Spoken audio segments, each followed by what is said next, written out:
Today on the 50-pound brain, we're going to do some minutia, like put in splash guards in the backs of the fender wells on Higgins. And just little stuff like that that needs to happen, but hasn't happened yet because he's just been too much fun to drive. There's a road rally, time and distance rally next Saturday, and I want him to shine, stretch his legs, be the thoroughbred that he is for this thing. So hopefully this will make it a little bit less hot in the passenger compartment as we're driving him around, racing him around northern Utah. So this is where they go. The liners go on both sides. This is the driver's side, but we're going to do both. You'll probably only see one in the video, but imagine that the other one is a mirror image of this one. So it's going to be kind of tough to hold. But yeah, so these go here like this, hit these bolt holes, and then there's a top part seal that goes on here. Let me see, oh, I've got it right there. And it is a fully compliant rubber. And so what'll happen, it'll get, it gets riveted on with this metal piece. So we made our 1/4-28 thread chaser. We're going to run this through all the holes before we just go and try and stick this thing in.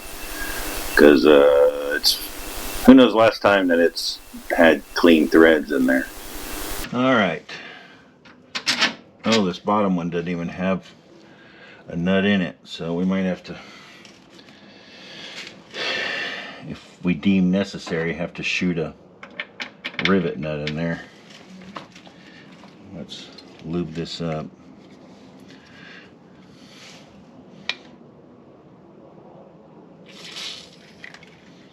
Okay.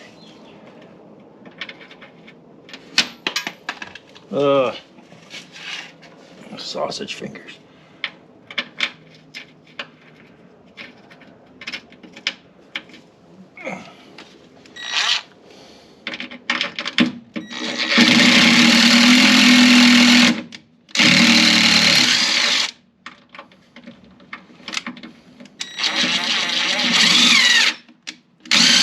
Much nicer. According to the shape of this and the positioning of the mount holes, bolt holes, we are nowhere close. This fender's either too far in or this footwell is too far out. So now the question becomes, do we, and I need to trim the top of this off. That's okay. I'm not worried. I kind of figured this would be a trim to fit type of thing. But let's see about without this. So, okay, so we do line up without the seal in place. So now, yeah, the question becomes, what do we do? We're not going to hack up our seal, that's for sure.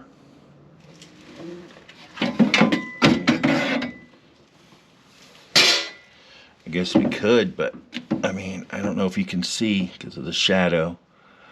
Oh, this light is useless. So that the distance from the bottoms of these two grooves is about how much we're off. So I could trim up this lip, but I really don't want to, because I think that's our whole sealing effort right there.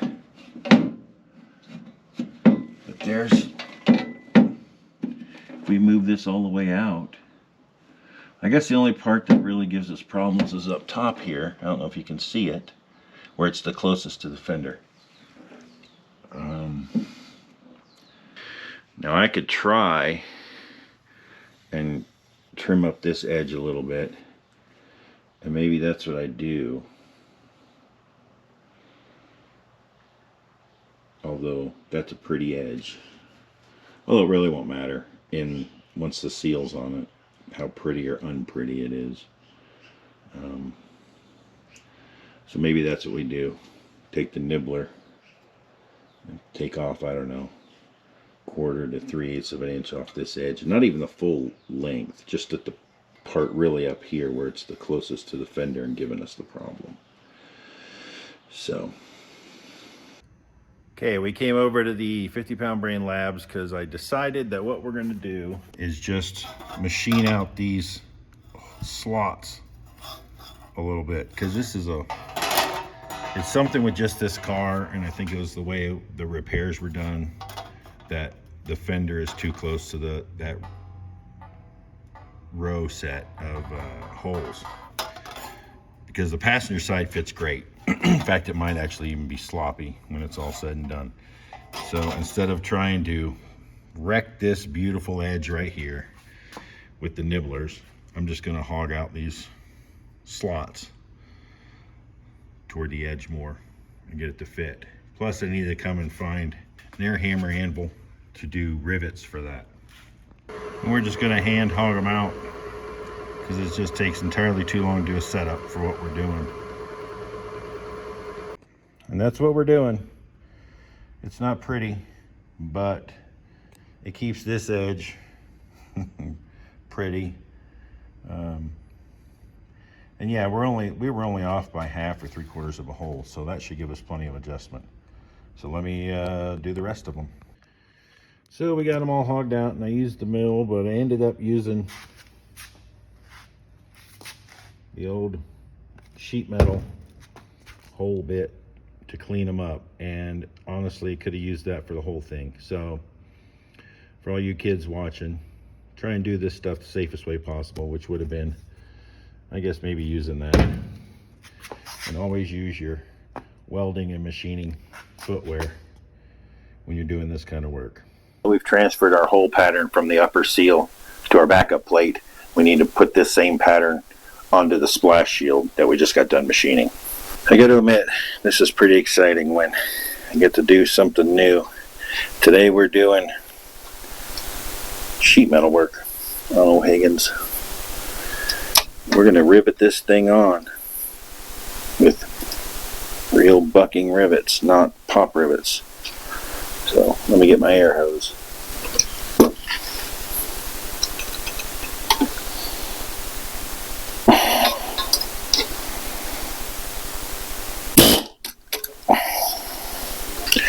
This is such a long anvil, but it's the only one I have.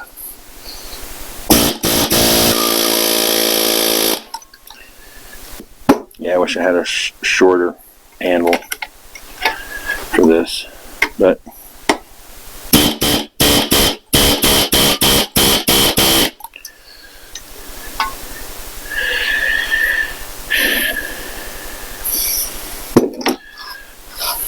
I mean, that right there is on.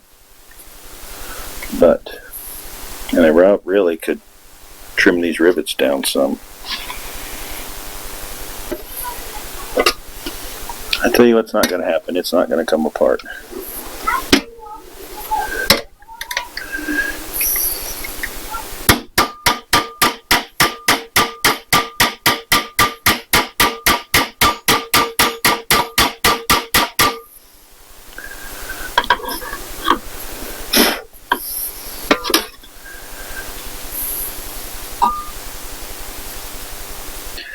From the front side, from the wheel well side, it's going to look beautiful. It's going to look horrid back there, but no one will see it.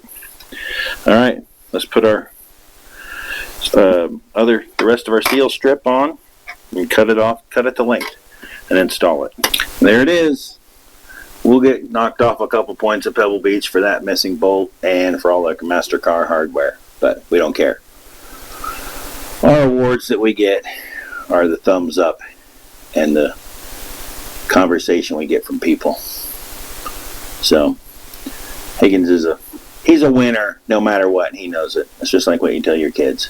Even if they don't bring home any awards, they're still winners. And Higgins is a winner, and he knows it.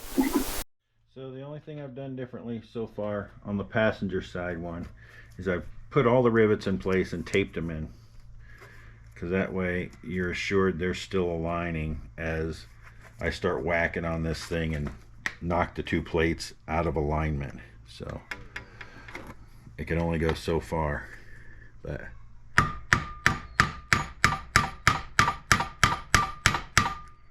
ow, that hurt. That'll be a blood blister. There we go, and there's our blood blister.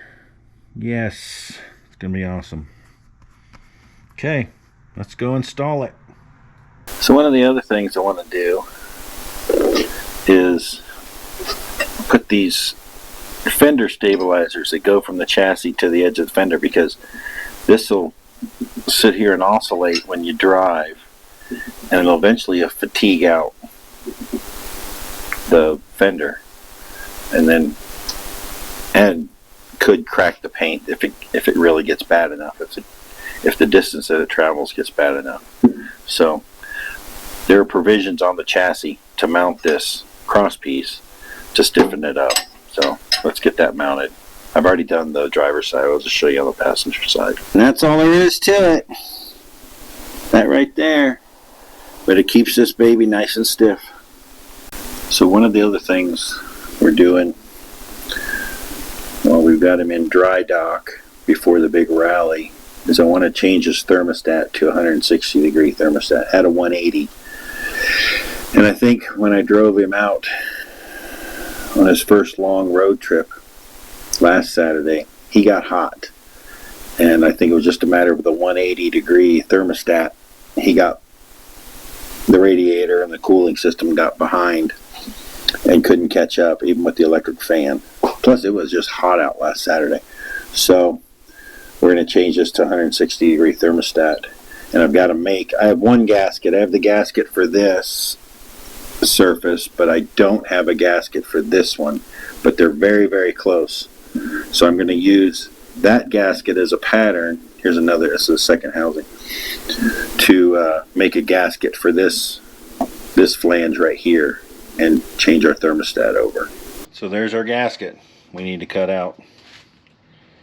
And actually I'll probably make a couple while I'm at it. So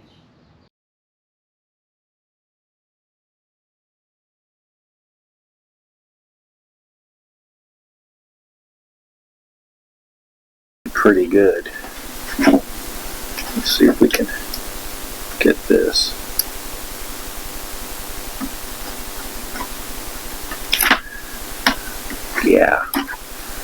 Yeah, that'll do. So what's cool is I have two of these housings, the one that's on the engine and then this one extra. Fred amassed quite the awesome collection of spare parts. So, yeah, okay, well, it'll go. Oh, it tore.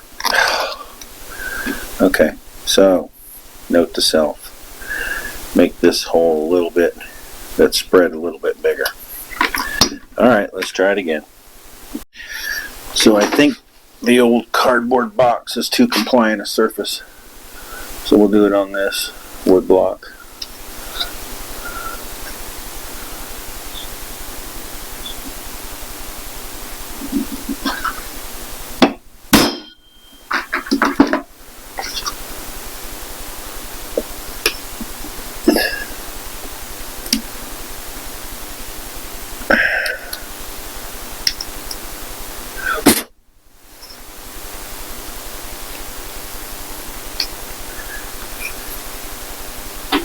There, we'll do it like that.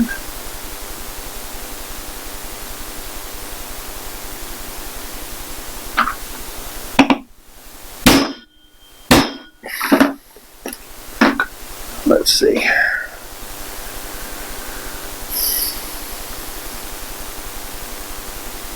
There we go.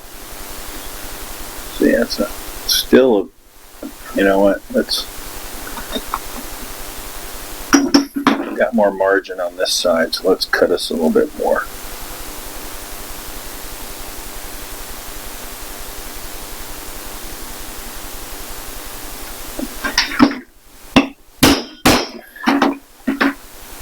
There. Now it should drop right on. Oh yeah. There we go. And don't believe me, we're going to RTV that up real nice. So, yeah, that looks good. Drop our thermostat in. Drop our gasket on. Look at that. That's money right there. Okie doke. Let's make that happen on the real housing. I mean, not that this isn't a real housing, but the one on the car. So we got our thermostat housing all put back together. What else did we do? We tuned the carbs because they were out of sync. We also fine-tuned the ignition timing, but doing that, I ruined the ignition module in the distributor, so the Pertronics distributor, and ruined this thing because when I was checking plugs after tuning, I started the car. I had one of the plug wires off, and it was arcing to this screw.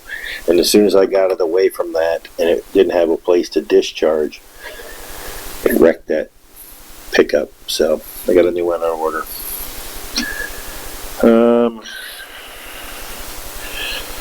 I don't know what else we did.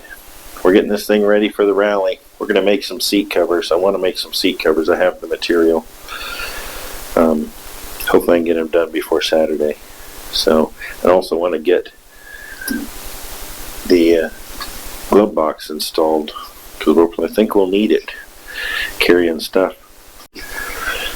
So we made good progress yesterday and did make some progress today.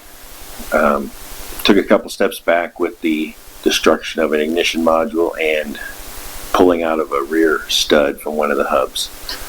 So, but nothing that can't be overcome before Saturday. So I want to make him, or he was running good before I blew up his ignition, and so I want to get the parts on order. Hopefully it'll be here in the next couple days, Monday or Tuesday, and can get it installed and make sure he's still running good. But my big goal is to make some seat covers that give us a little bit more cushion in the seats for the time, speed, distance rally Saturday. So I don't know how long it'll last, but I'm sure comfort will be paramount. Be driving around in the sun, the Salt Lake Valley all day, or all morning anyway. So it ends at some place for lunch. So I'll keep you informed, keep you up to date. I'll show you his pre-race condition, and yeah. So remember to like and subscribe. Thanks for watching.